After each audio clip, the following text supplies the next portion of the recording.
Yeah, boy, it's June 17th and it's episode 77, and this is the Fantasy Football Auctioneer. I'm your host, Uncle Buckets. The Fantasy Football Auctioneer is the official podcast of the fantasyfootballauction.com, the internet's only website dedicated to fantasy football auctions. You can find us on Facebook at facebook.com/fantasyfootballauctioneer, or follow us on Twitter and Instagram. We are at Fantasy Auction. We've got a great show for you tonight. Tonight we're looking at some real early quarterback rankings and tiers. Slim's produced some spreadsheets and graphs for the first free update of our 2014 draft kit. And tonight we're going to break down some of his research and compare tiers and rankings and all that fun stuff between Blister and Slim. But as always, our experts are here. He's currently dissecting the San Antonio Spurs victory. Slim, how's it going tonight? Zoobs is pumped, by the way. He should be pumped. That was epic. They're dissecting. The Spurs dissected the Miami Heat. That's what the dissection was going on there. Like that was a thing of beauty. I mean, yeah, the Heat suck anyway. I hate them. So that made it all the much better. There you go. If you follow me on Twitter, you probably would have seen a lot of the tweets during the games, but whatever. Well, hey, that's what you got to do. It was like that was just total team ball, though. I mean, just from everywhere and anywhere, right? Like it was awesome. 10 guys just playing like Hoosier style basketball, but that can dunk. It was sweet. And can dunk, yeah. All right. And the last time we'll say it, he's polishing up our new trophy after the 203-point final score. Blister, you look very good in gold, my friend. Hey, thank you, man. Not that anyone can see it. It's a podcast, but... Yeah. Well, hey, I took down my gold belt today, too, and I had a little truckload of hardware to take down to the local engraving store, and next week I'll have a nice little build, but I'll just take it out of the winnings and have all the trophies updated with the franchise logo on it, or my name for the belt, and, you know, with that belt comes a nice little 2-4 pack of beverages, and I'm excited for that as always. I'm sure they'll get a little excited about buying, but... What was the final score on the belt? Well, it's not quite over. I guess we got the World Cup. I think right now I'm up like 9-3. Oh, wow, it's over. It's over, yeah. The final score isn't up, but it's over. Yeah, it's over. Yeah, I figured it was safe to take her in. We're running out of pools. He's gonna just for the listeners, Blister and a friend of ours have a head-to-head battle, whoever finishes higher in all the different fantasy pools, from NCAA to Masters to football to the World Cup this year. So he's taken a beat down the last couple of years, has he not? I'm scared that he might not play me anymore. He might just quit, I think. Yeah. And I have to find. Don't tell him that. I'll have to find. Oh, he doesn't listen to this. He'll listen to it in like August and say, "Oh, it was a pretty good pod you guys had there." So we can talk smack. Hopefully, I'll slap your back and say, "Thanks for the shot. Thanks for the digs and a couple of shots." Hey, wait, it's not terrible, but it's his new favorite line. It's not terrible. Anyways. Better than liquor. You brought it. Yeah. Okay. Anyways, enough banter about _Zoobs, or that's a different guy. We'll have to get that guy on the podcast, so I think bring some more Canadian talent on. Anyways, guys, let's talk about some quarterbacks. So if you guys are ready, then I'm ready. Let's cock the hammer. It's time for action. So, like I said, we've got a great show for you tonight. Tonight we're going to take a look at Slim's latest research around fantasy points and auction values and quarterbacks. So I don't know how we're going to start it. Why don't we just start? Slim will take a look at the research you've been doing for the latest free update of our draft kit. Again, head on over to the website, thefantasyfootballauction.com/draft kit. Take a look at the internet's first and only all-auction draft kit. Over 90 pages so far, multimedia, downloadable spreadsheets, yada, yada, yada. But we are already working on our first free update. Slim, what made you think about taking a look at these tiers and values? Why this one? Well, I think I was actually thinking about our upcoming drafts, in a couple months, and you guys know, you guys do a lot of the same things in pools I'm always trying to find, is kind of crunching numbers. Is there a mathematical type kind of edge you can get on trends and things like that? And so I was kind of thinking, like, is there a tier at every position that kind of offers more value than any other tier? And if so, then can I find that and maybe target players in that tier?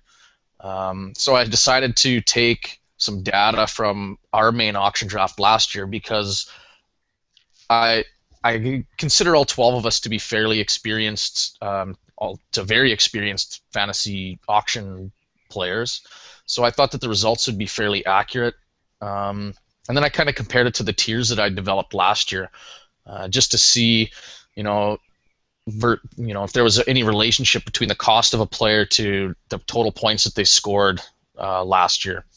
And I graphed it to see, if there was any trends and what the correlation was. And there were some surprises, actually, So, all those graphs will be in the draft kit and everything. And so if you get the draft kit, it'll be in the next update, and you can see for yourself and hopefully use it to target certain tiers this year.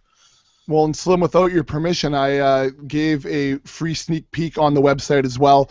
So if you go to the draft kit page and scroll down to the bottom, you can see the running back version of this. I just put those two up just to let people see the type of work that you're or that we're putting into this and what the free update would have to offer. But we're taking a look at quarterbacks today. But looking at it as far, graphically like that, I thought it was really interesting. When you look at it on a spreadsheet, it's one thing, but seeing as far as an actual chart really helps to see it, eh? Yeah, because I put it in the spreadsheet and like you said, you're just looking at a bunch of names and numbers, and nothing really stands out. And like I said, I did it for myself to start, and I'm kind of a graphic visual learner. Like, I like to be able to see things, and that's how I'm going to remember and take data from it. And I think once I started making the graphs and plotting them, you could really start to see, things became a little more clear, and it was a lot easier to compare different players and different tiers and things like that. And they just kind of kept going with all the positions. So, yeah, I don't know. For me, it was, and obviously for you, I guess it made some more sense with your visual learning style or whatever you want to call it. It just made it real easy to see. So now might be hard for Blister with his color blindness, but but he can see the plots, though, right, Blister? Yeah, I can. I just wondered, like, in this research then, Slim, who's a name or two that might have surprised you the most? That you think, oh, I didn't realize, like, the value. Is there somebody that popped out to you? As far as quarterbacks, yeah. There's obviously not as many in play there, but I wouldn't say surprised. I think once, like we said, once you see it on a graph, it makes, you knew that Andy Dalton had a good fantasy season. You knew Phillip Rivers. You knew that Ryan Tannehill, believe it or not, had a fairly decent fantasy season. But then when you put them up there with all the other guys and you see, hey, Tannehill was way cheaper and performed as good as Tom Brady, or just how much ahead of the pack Peyton Manning was compared to everybody. I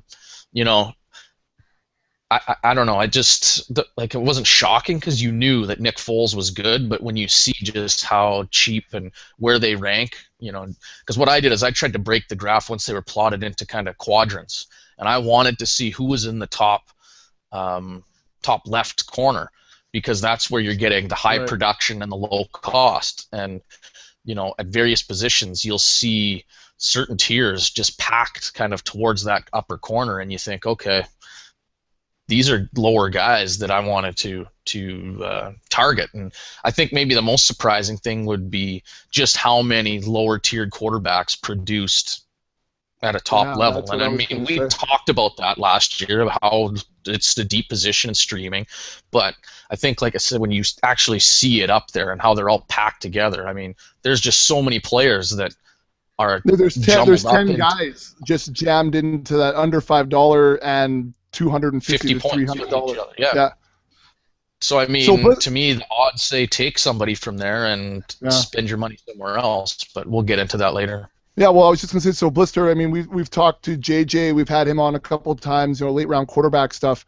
Does looking at something like this kind of help to confirm that as far as just graphic representation? Oh, I think so. I mean, like Slim said, you take a look at that production in the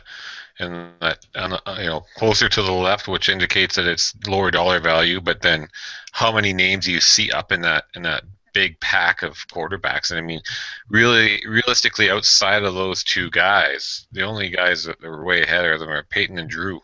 And Aaron Rodgers obviously was injured, and Tom Brady had a really rough year. But all those, there's 1, 2, 3, 4, say 5, 6, 7 guys really that are on the right side of the pack, meaning $10 or higher.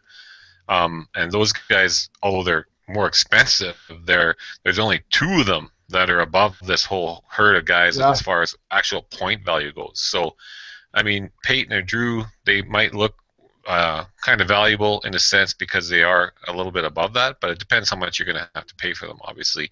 But I mean, really, after that, if you miss on one of those 2 guys, then you can really sit back and you don't have to hardly spend anything on a quarterback. So I think seeing it like that really is, like Slim said, a lot of guys are visual learners, and obviously we all watch a lot of football. So I think this is probably one of the most useful tools a guy could ever have. Well, I'm just going to screen share it here for those of you who watch it online, watch it on YouTube, on the YouTube channel right now. I think for me, Slim, one of the big things is that I've often, thought about, well, do you go for a middle tier guy? Because sometimes, you're willing to reach for that $8 to $10 guy, or do you just sit on, the $1 guy and do the streaming like we've talked about? And really, the difference between tier 3 and tier 5 quarterbacks as far as production is negligible. However, the dollar value, if I can turn $8 of that into getting, Shady McCoy, then awesome, right? Then this just kind of, I mean, I'd like to see more data on it, maybe go back to 2012, 2011 and see if that all kind of pans out too. But if you're looking strictly at this sample size, for sure, why would you spend any money on a quarterback at all? And in saying that, like you say, from tier 3 to tier 5, we're looking at a range of $1 on tier 5. The highest guy was in tier 3 was $12, and obviously their scoring is very, very comparable. And if you think about it, I mean, when you're in these guys from tier 1, 2, and 3, you're probably never going to play the backup guy you draft over these guys, right? Like, you're not going to draft Matt Stafford and then sit him 1 week for Joe Flacco or somebody like that. Versus when you draft this guy in tier 5 for $1, it's Ryan Tannehill, who ends up, 260. He's one of the top quarterbacks. I think he was a top 10 last year. And then, if he's got a tough matchup that week, you could have Joe Flacco or Jay Cutler or somebody there to match up on those other weeks, and suddenly, you potentially have that potential to put up the points of a Peyton Manning, who blew everybody away with over 425 fantasy points last year. But you have that potential to really narrow that gap for $2 versus Peyton's probably going to cost you $35 for $45 this year, and that means, like you were saying earlier, you can pour that extra $43 into Shady or Jamal Charles or whoever you want, and also, you know that you have no hesitation to go to your bench and play that backup quarterback. So it's kind of a nice feeling for more than one reason.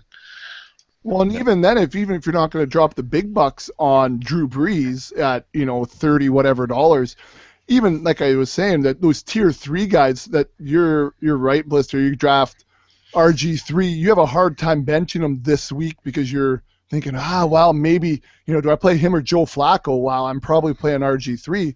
So you're never going to play Flacco, let's say, except for on a bye week, but he cost you $12-15 last year, and it's just not a efficient and use of your money, because any guy in that tier 3 matches tier 5. Oh, that's just it. Yeah.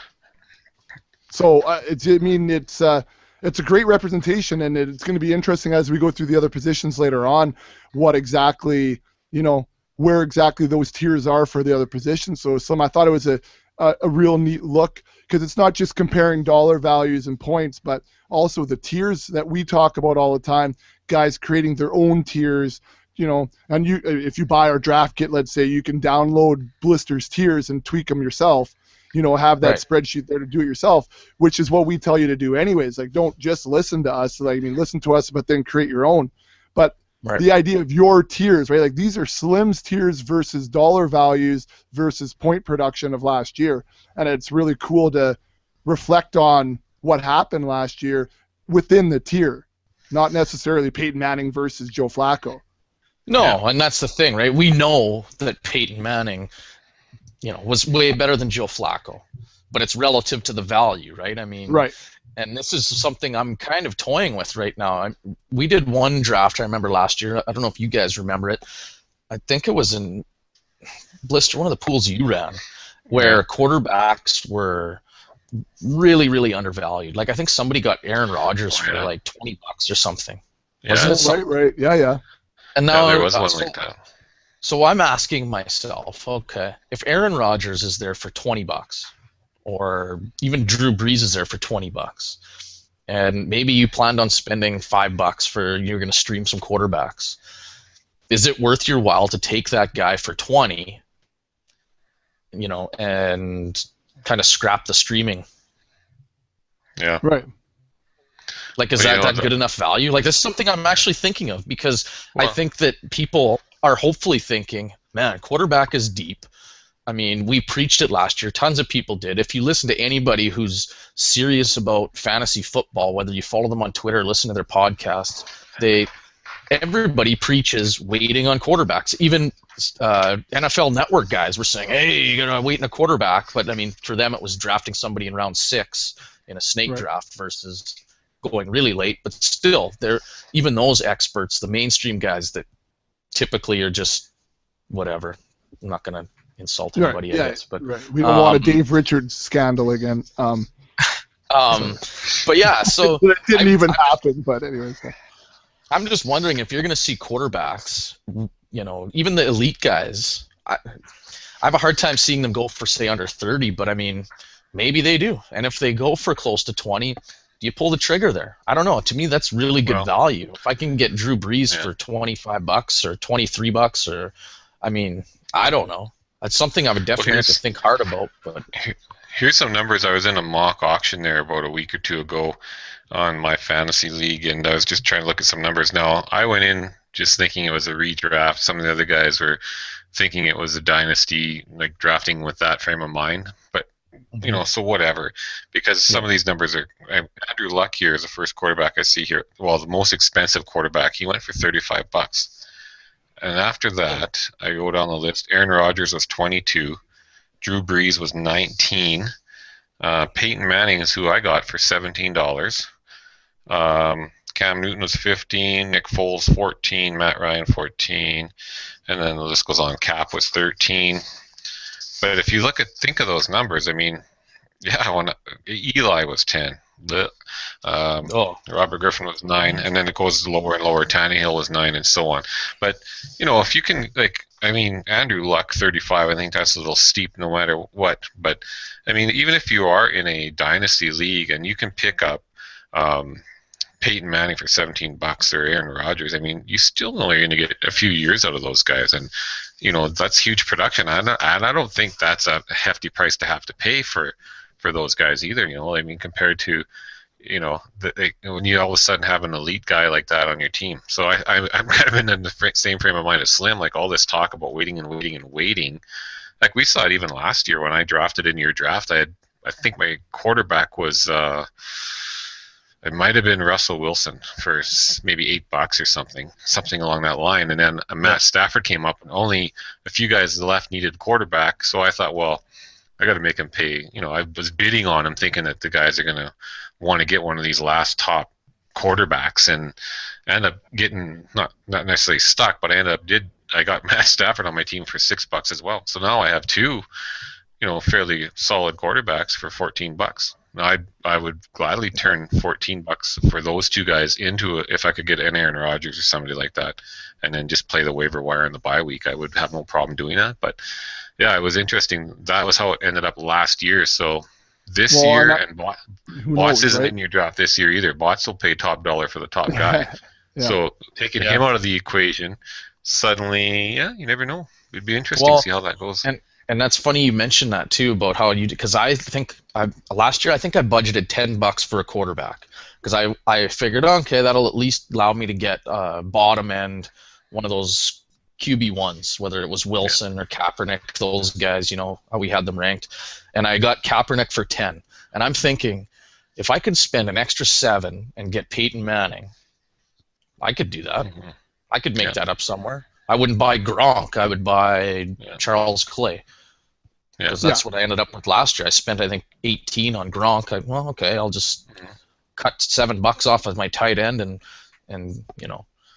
get somebody else. But I don't know. To me, if they're gonna drop, it's like it's Beckett's favorite line: zig when everyone else is zagging. Well, last year the zig was to stream and go late because the average fantasy football person wasn't buying into that strategy. They just couldn't see themselves, not having an elite quarterback.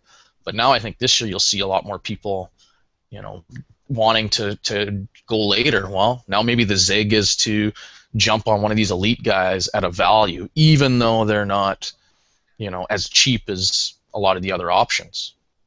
Well, I was just going to go back to Blister when he's talking about Stafford and Russell Wilson. I mean, so you spend $12 on those guys, but last year you could have done Tannehill and Phillip Rivers or Andy Dalton and undrafted Nick Foles or Ben Roethlisberger and had just as good or better production for $3. Week in, week out. Yeah. I mean, but it's the same thing you probably did though with Wilson and Stafford is week in, week out, you had to make the decision who you're going to start and looking at the matchups and that type of thing. But if you were running Andy Dalton and Phillip Rivers, you outperformed those other two and you spent $3 on them. Yeah. You know what I mean? So I mean, I understand the idea like, okay, am I going to spend, $7 on, I don't know, who I'm making up, Tony Romo or $27 on Peyton Manning? Well, then, okay, sure, maybe you make that jump, but I don't think that this year I make the jump to Drew Brees at 30 plus instead of... No. Do you know what I mean? And I just don't think there's that many quarterbacks that are going to be remote to value. I mean, sure, in your draft, you never know what the hell is going to happen, so you have to be ready to pull the trigger at any time and adjust your budget and the way you go, which is what we talk about all the time. But I don't know, man. Like, the last couple of years, I mean, you've just seen it over and over again, and then you're never married to that guy. No, and that's true, but I'm just like, believe me, if I drafted today, I'm going late. I'm taking late, cheap guys, and I'm going to stream them. That's what I'm doing. But I'm just saying, the more the summer goes on, who knows? The more mocks we do, the more drafts we do, maybe you start seeing these guys go. And yeah, I would never, ever, ever spend over $30 on any quarterback. I don't care who it is. But I would be tempted. This is the point. Maybe I'd spend 20. You know what I mean? Like, again, it's the value. Is it more than you think? Yeah, but I mean, if I can get Drew Brees, I know as long as he's healthy, he's going to be probably the top 3 fantasy quarterback.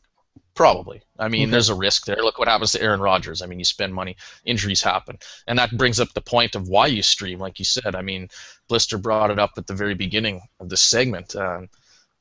Rodgers was injured and he dropped. So you would have spent $38. Well, and now all of a sudden he was outperformed by 20 other quarterbacks. And you just blew a fifth of your budget on one player that didn't do anything for you. So that's also a thing to say, hey, let's spend $2 or $3 on a quarterback. And if they get hurt, big deal. My budget isn't significantly altered if one of those guys gets hurt in week 4 or something and I got to drop them and pick someone up off waivers. I mean, here let's do not name game, but something similar. Just because you said you might be willing to pull a trigger for $10 more, just out of curiosity, let's look at tier 4-ish guys, right? That's because you're talking about that $5 to $10 range type of thing. Would that be your tier 4, Slim? Kaepernick, Wilson, Philip Uh, Rivers, Jay Cutler, Andy Dalton, Ryan Tannehill. Yeah, that's pretty much my tier 4. Yeah, Cap, Yeah, so Wilson, that Rivers, is your Cutler. tier 4 according to the draft kit. Yeah. But that's your dollar value, right? Somewhere in that 5 to 10-ish.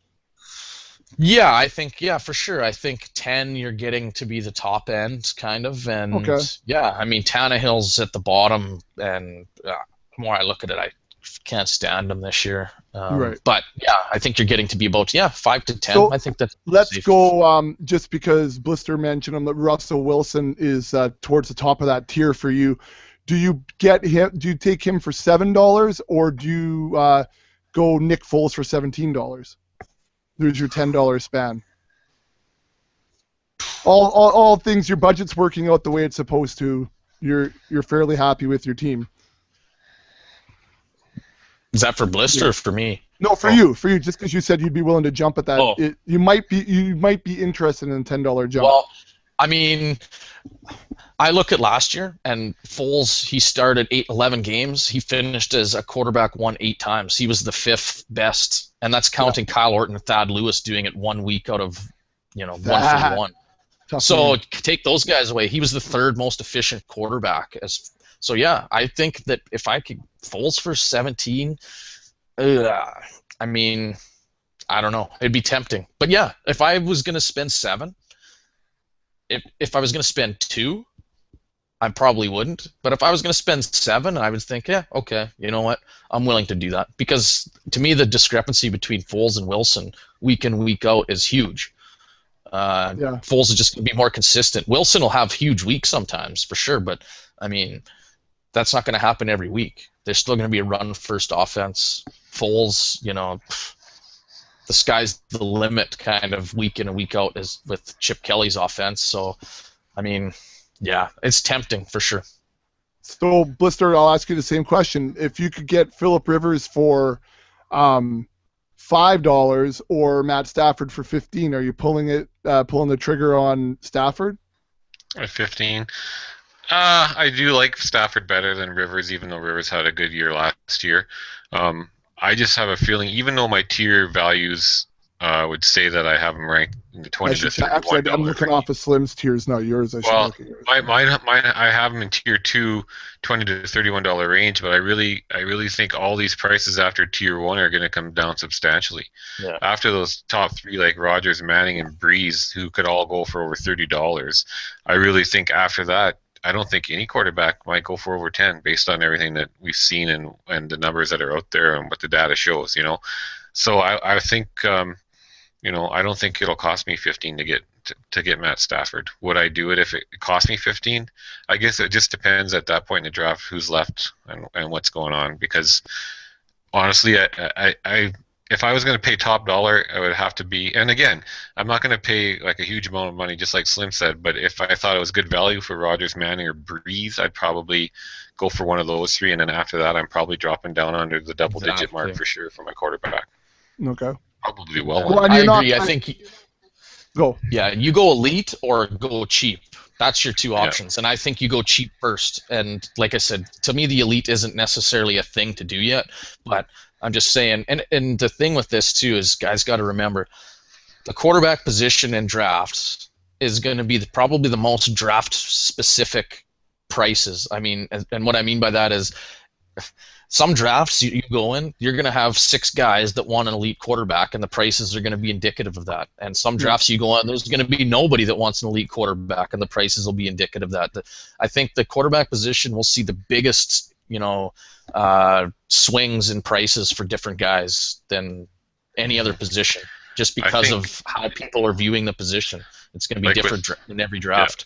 Yeah. Exactly. Like, for example, in your draft, in Slim's the big auction, I don't think throwing a quarterback out there early, like a big name, is going to be a good way to get guys to spend money, because I think guys are really going to hesitate. You might then be able to get a deal on them, but otherwise, if you think I'm going to throw a bunch of these names out there, I'm going to soak up some money, and then I'll have more money over this guy on my receivers or whatever, I don't think it's going to happen. But if I run another one online auction with some of the guys in there that maybe don't play as much, I think if you throw Aaron Rodgers out there, you could still bid him up to $45, and I know a guy that'll buy him. Yeah. But I don't think so. It just depends on your audience. But yeah, I'm thinking already in Slim's auction, I'm not throwing these guys out there hoping they're going to soak up a bunch of money, because I don't think they will early on. Right, you might be able to bleed some guys from those tier 2s and tier 3s, right? You might be able to throw out a Kaepernick, or that's specific for Slim, but like a guy like Stafford or Andrew Luck, right? Where you might be able to soak a few extra dollars out of a guy because they think he's elite or could be elite, right? And that's it. And you brought up you said Stafford and Rivers, pick, and to me they're so close that I would pick the cheaper guy every time in that. I mean, again, you look last year, Stafford finished 9 weeks out of his 16 he played. He was a top quarterback, while Rivers did it 8 times. So I'm not going to spend an extra $10. I'll take the cheap guy there. To me, it's not elite. And like Blister said, hey, maybe this is, and if you're drafting with a bunch of, savvy guys that are going to undervalue quarterbacks, hey, maybe you throw Foles out with your first nomination. And he's sitting out there for 10. Okay, I'll bid. Yeah. And you can kind of gauge what's going to happen, and maybe it's okay. Well, there's guys aren't going to bite. Yeah. Well, now maybe my next bid's going to be Drew Brees. Then see what happens. Yeah. And maybe you decide to go that route. I don't know. A guy like Foles, a guy might like him, but they might not want to. If he's early on, that's the problem, right?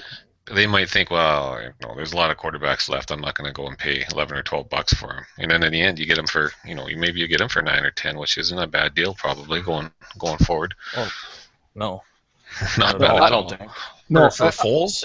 We need to get another draft soon. All this talk is making me want to try. Yeah, I know. That's exactly it. And I'm sitting here thinking too, like, all three of us listen to other pods and whatever, and we're, out and about trying to get this information. If you're an auction guy, the last 20 minutes, it's got to be gold, Jerry, gold, because, I mean, that's what this is about. We're talking, that's straight up auction. There's no pick them early, pick them late. It was all strategy about tiers and value and when do you bid and when don't you bid and are you willing to spend a couple extra bucks. That was a sweet little segment. I don't know how to keep it going. I don't know what else to say. Let's talk about our tiers a little bit. All right. Well, I mean, you guys both have the same tier 1. You have Rogers, Manning, which and is going to be, I think, common amongst just about anybody, right? And I mean, you each have Stafford, Luck, and Foles in your tier 2. So that's pretty standard. Blister, you bring RG3 and Cap up into that tier 2. So I like it. Well, no. But why? Why do you have them in your tier 2 running? Actually, I want to talk about. Well, I wanted to talk about tier 1 first. That's why I brought it up. Your tier 1. Go ahead. Yeah, but you don't. I mean, you have permission. If I was picking a guy in tier 1 to maybe have a bit of a flop, maybe be a bit of a bust, I'm actually going to pick Drew Brees. If there's a guy in that tier that's not going to perform. I really like Aaron Rodgers this year. He's come off an injury. They have a pretty solid team. They got a great run game finally. And he's got Jordy Nelson and Randall Cobb playing for contracts for next year. So I like him to outperform Peyton this year.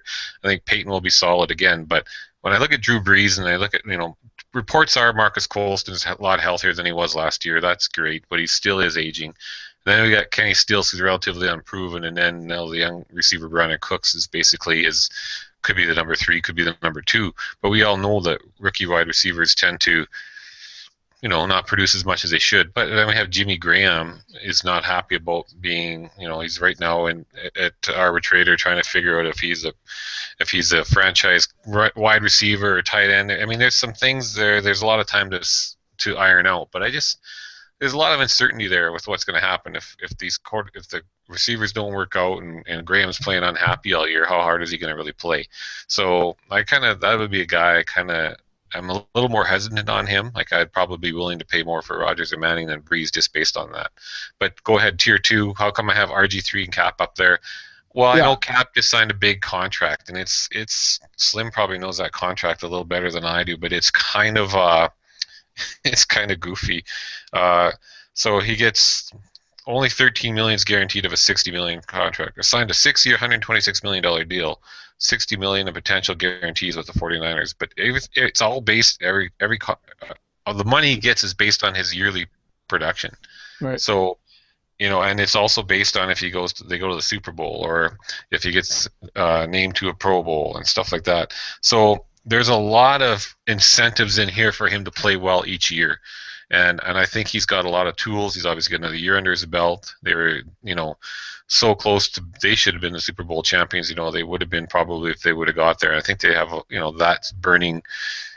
I think he's just going to have a big year. I really can see him playing well. And he's got so much money as an incentive. He's got the Super Bowl. They were so close. I think I can just see him having a much better year this year. And RG3, all reports are he's coming back looking really good. I was a little concerned last year with the locker room stuff. I'm not sure if he had that locker room or not. But so far, reports are pretty good. And he's got some good weapons there to throw to. He's got a great tight end. He's got Garcon and Jackson. Pretty good running game, as always, in Washington. That's been pretty solid. So I really think, and those guys have that ability to scramble and keep plays alive and make things happen. So I think that, like I said earlier, when I look at my values now, and I might have to change all my tier values eventually. It might be $30 plus, and then it might drop right down to 15, for tier 2, yep. And then under tier 3 could be 5 to 10 or something, because I really do think because of that, all the talk and the stats are out there. Oh, what's that? I didn't say nothing. I think you said talk. Yeah, all the talk out there. Anyway, sounded like a Stern clip there for a second. Sorry. You go ahead next. It was one of one of those clips where they show when they go to break and on Fox News, blah blah blah, and she's talking about the weather. Well, I'm pretty sure you said talk, but it may not have been. Anyway, so Slim, let's just go to you because we talked about Cap a little bit. You have him down in your tier 4, so that's a pretty big difference compared to where Blister has him. Why tier 4? I don't know. It just seems, if I look at the natural break points, to me, he's not in the same group necessarily as Matt Ryan, Brady, Griffin. And again, it's consistency. I get scared by these run-first offenses. There's just going to be a lot of weeks where they're probably not going to be asked to do tons with their arm. And I agree with Blister, though. I think that the Niners' offense is a dark horse to be a top passing offense this year. And I don't mean top as in it's going to rival Denver or something, but I think they might be more inclined to break that kind of run-first mode with some of the weapons that they have. We might see a little more passing volume here that's going to be asked of Kaepernick. And, that'd be awesome from a fantasy production standpoint, obviously. I'm not ready to bump him up my tiers yet based on that, just because, they've got 4 solid running backs. It's kind of more or less I'll believe it when I see it type thing. It wouldn't shock me because, like Blister said, they got the weapons. But, on these run-first offenses, I'm hesitant. I've kind of learned my lesson. We kind of saw how everybody got a little excited after, Cap and Wilson and RG3's rookie year when these guys were scrambling and all over the place. And I think, and even I was maybe guilty last year, overvaluing them a little bit in drafts, and we saw them maybe not live up to that stature or draft position last year. And I'm going to kind of be a little more reserved with where I put them until, they can prove me wrong. But I look at my tiers. I got Cam Newton at the bottom of tier 3.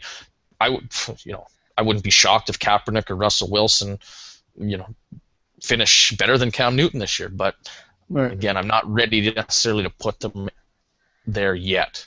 It's only until June. We see it. But yeah. Right, and like Blister said, he's going to change his tiers. You should be changing your tiers. Yeah. Things are going to change, and projections are going to change, and you're going to hear, different things come out of training camp, and you should be able to look at this in a month and think, oh, what was I thinking, man? I got Ryan Tannehill here ahead of Andy Dalton or something, whatever. But no, that's exactly there's nothing right. wrong with changing. You should be looking at it.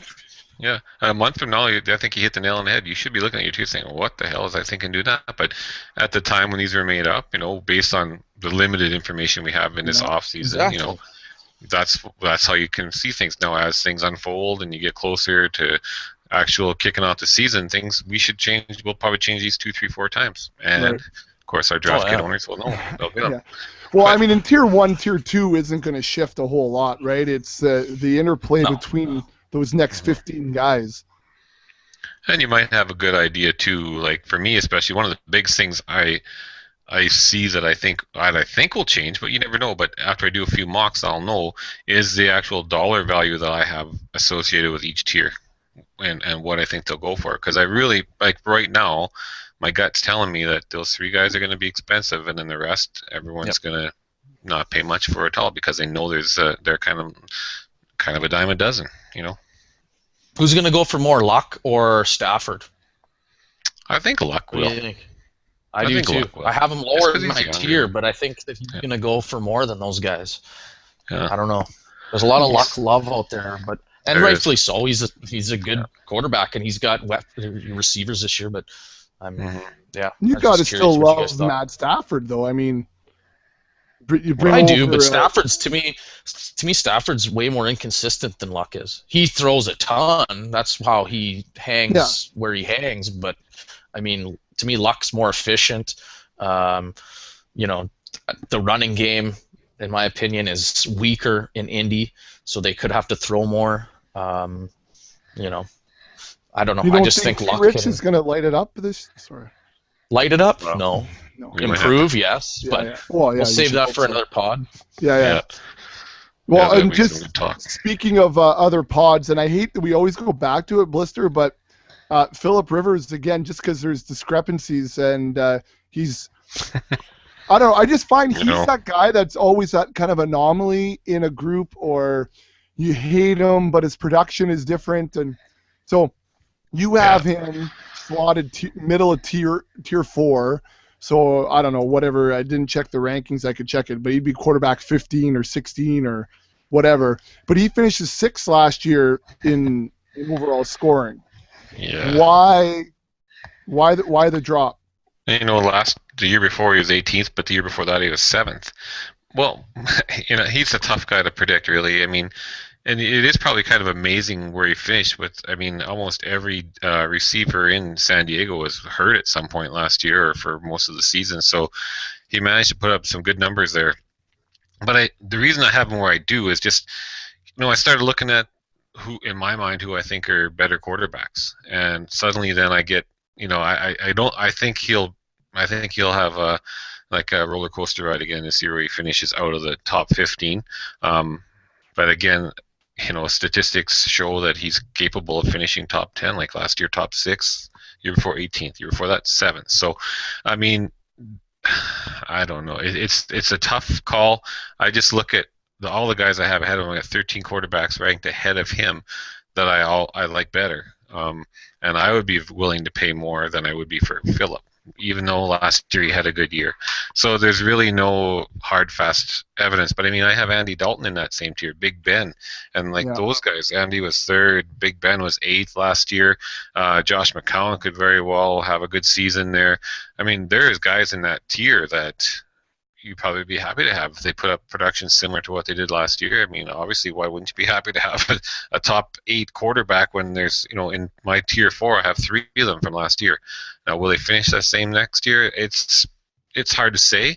I mean, Andy Dalton didn't lose any of his weapons, and he's really, it's now or never for him. But yeah, back to Philip, I don't know. I guess I never did have a lot of love for the guy, and I just can't see him. I can see all these guys ahead of him because of, you know, their past experiences or potential bounce backs and stuff like that, and maybe the weapons they have around them, just having better years. Well, and Slim, I think that it's a weird phenomenon that he finishes where he does last year, and yet I agree with Blister. If I look on his list, I take every single guy ahead of him. Well, I mean, you have to look at a guy and say, okay, what are his chances of duplicating what he did last year? And to me, that's Philip Rivers. That's his ultimate ceiling. What he did last year. He can't do better than that. And you know, we also got to take into account that you look at guys from tier 3 to 4. So I'm talking maybe quarterbacks 7 through 15. We could be splitting hairs here. These guys could be separated by 25 to 40 50 fantasy Right. points. You know, Right. week in week out, that's nothing. You know, you look at their week in week out production. Those guys go for a 8.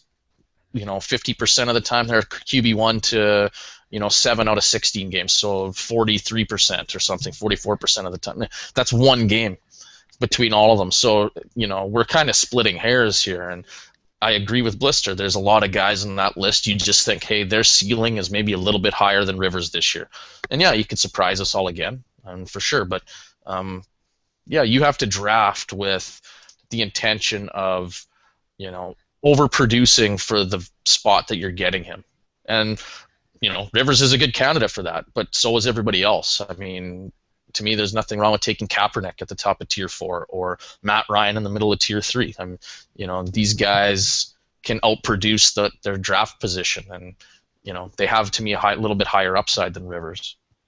Well, and I like the name Matt Ryan this year just because of the year that was last year and the potential coming into this year, right? If Julio is in good shape and all of those things, right? And horrendous defense behind him.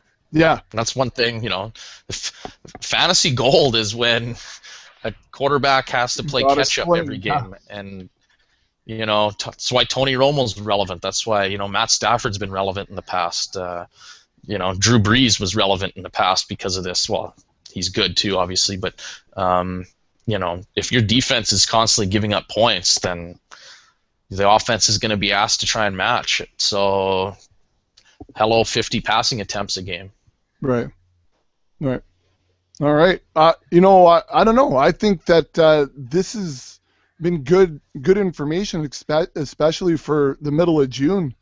Some really good strategy talk, a really good discussion about tiering and nomination stuff. I think it's been good. I don't know if I want to get too much more into particulars of guys because we don't have a whole lot of information as to, where they're at right now. I'm just going to pose a question to you guys. Go. 3 quarterbacks right now that you wouldn't draft. If you're drafting tomorrow, 3 guys that you would not touch. Cam Newton. Won't touch him. Not even if he's for $2? I don't know. I think I could get. I'd probably take Andy Dalton ahead of him for $2, or Josh McCown, or something like that.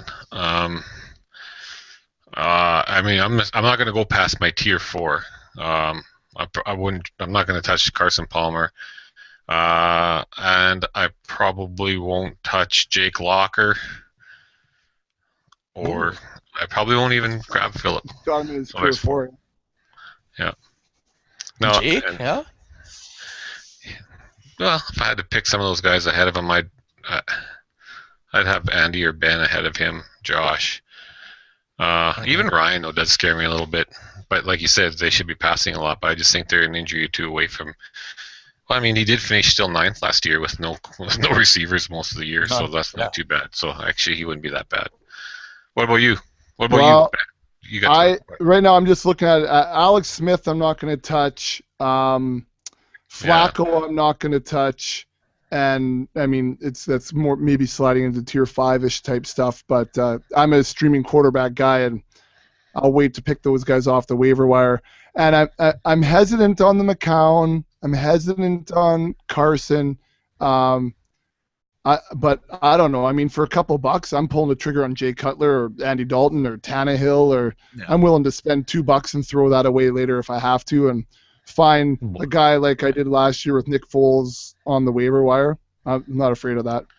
I'll pose a question to you guys now. From last year's quarterbacks who were potentially big names that probably, who do you think this year will go for less based on their play last year, but potentially could produce probably more like how they were drafted last year? Like, for example, Tom Brady is a good example. And again, I think he's going to be snubbed a lot, and I think, heads up, I think this offense is ready to bounce back. I really do. I think Dobson's going to be a force. If Gronk can be healthy, I kind of have a sneaky, and he's Tom Brady, man. If he's decent, I mean, Edelman's solid, and Amendola, I mean, he's just got to get on the field. I mean, you know, you're not getting 16, but if you can get 11 games from him, he should be. I don't know. I just think this offense will be. To me, Dobson's the key here. Dobson's going to let this offense jump to the next kind of where we thought they would be last year. Well, I think another year under his belt, he'll be a nice outside weapon for them. They said Boyce is even looking good in camp, Josh Boyce. So they have a lot of weapons. I mean, there's probably, I'm just really quickly looking, 1, 2, maybe 4 quarterbacks that had more pass attempts than Brady last year. But like we saw so many drop balls last year, so many young guys and new guys in his offense, and I think, like you said, he's got more guys now that have played. I definitely think, you know, guys are going to shy away from him. They won't pay what they did last year, and so you might be able to pick him up for half the price, but get, you know, more than not double the production, but production and a half from last year, which will make him very valuable. And another guy I think too, when you look at the numbers, is a guy like Robert Griffin. I really think he only played 13 games, finishes a 19th ranked quarterback. I do expect him to really rebound this year and potentially definitely be a top 10 quarterback. And who knows, I mean, if everything's rolling along there in Washington, I think he could be a really nice bounce back guy as well. Yeah. Well, as long as it's about getting the value. I mean, hey, what happened so bad to Andy Dalton that he should be cut from the Bengals and well, okay, fine, that's real football. But why should he be cut from your fantasy team if you can get him for $1 or $2? I don't think so. He's still got AJ Green, Marvin He's Jones. the ultimate streaming. He's the ultimate streamer. He bad defenses and has monster games, and you just got to know that when they play, you know, division games and stuff, to have a better option. But to me, he's the ultimate because you know that. You know when his bad, you can pretty much predict when his bad games are going to be, and you can pretty much predict his good ones. So that's what you want in a streamer, right? Is somebody that you kind of know. Money in the bank. Then you can really play the matchups then.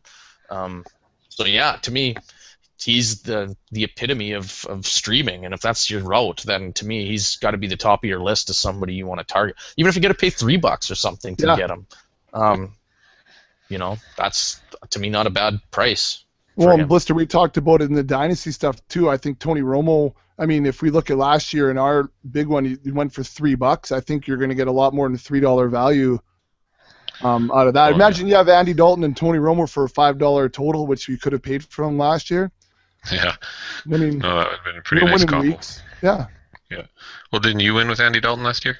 Well, what I did is I drafted Andy Dalton. I picked up Nick Foles off the waiver. I ran Nick Foles and held Andy Dalton till a couple weeks before the playoffs. Dropped Andy Dalton, and then the last waiver wire before the playoffs looked at week 16 and went, that's a nice matchup. I'll take Andy Dalton back. And then had the decision, do I play him, do I not play him in the Super Bowl? Played him in the Super Bowl and in the championship game, and he played well in that last game because nobody else did on my team. So, yeah, right, I mean, looking at this, no, that's I can't see. My team sucks that week too. That was the move. I dumped him, and then I picked him right back. I picked him up just before because I looked forward at the playoffs and went, wow. Because we can't make roster move. We didn't make any roster moves during the playoffs. So, well, if I make it to 16, this matchup's money. So, yeah, you gotta look like that. And he was the one I believe I played you the week when he went off for 5 touchdowns. Yes. Or whatever. Oh, that was during the regular season, and I wanted to. But yeah, I spent $2 on quarterbacks last year. Well, he's got a nice complement of receivers there again, and a couple solid tight ends, and he's got Gio Bernard. If he flips the ball off to him in the backfield, he's going to pick him up some easy yardage and fantasy points. So, I mean, there's no reason to. I mean, a lot of people are picking him to be a big bust this year or drop off in production. But yeah, he was 3rd last year in most scoring formats. So, if he drops off a little, I can't see him with the weapons he's got falling out of the top 10. You know, he should be. He should be pretty solid. I mean, looking at his numbers last year, he had 6 games where he had below 19 or below fantasy points altogether. I think it was 1, 2, 3, 4, 5, 6. But he had 5 games above 30. which was pretty impressive as well. So, yeah, he's pretty Well, good. and like Slim said, if you can figure out what weeks those are going to be, I mean, I know that's for any quarterback, but if he's fairly predictable and $2, then you don't mind then at least well, I don't mind sitting him, for this 3-week span, and then I'll play him for another couple weeks, and then, but if you spend $15 on him, it's tough having $15 sit on your bench for 5 weeks, right? No, they drafted A.J. McCarron. So, I mean, if Andy Dalton doesn't get him deeper into the playoffs this year, is A.J. McCarron starting in 2015? Dynasty guys? Maybe. I don't know. I mean, something to watch, right? In a redraft, who cares? In a dynasty, then that's definitely something to watch. But, yeah. You can get McCarron for cheap, too. Well, hey, Blister? Yeah, you probably would. Late. Yeah. As we saw in our dynasty, those quarterbacks, it was late. Oh, yeah. For sure. So it's good stuff. Hey, so again, everybody listening, head on over to the website, thefantasyfootballauction.com. Click on the draft kit page. Take a look for yourself. I've got some free samples out there so you can see a little bit of what the draft kit's going to look like. The discussion tonight is definitely what the draft kit looks like. It's a lot more than the 3 or 4 pages you get from the magazine or from ESPN's free download or whatever the case may be. 90-plus pages right now, and I've already got from Slim another 10 sitting waiting for this next update. Blister's going to be writing this weekend because that's how he rolls, and all of a sudden there'll be 10 articles that I'll have to figure out how to get in. Slapping you in the face on Saturday morning. Here you go. Yeah, so we'll get a new free update, which we will provide all summer long, coming out pretty soon. And the guys who have already bought the draft kit, and there's a lot of them already that have bought draft kits, will be getting the free update delivered right to their inbox. No work on their behalf. So head on over to the website, check that out. Free samples are there for you to check out. So you can see what we're talking about. $6.95. It's cheaper than a magazine and current and auction only. So if you like tonight's discussion, then the draft kit is definitely where you should be heading.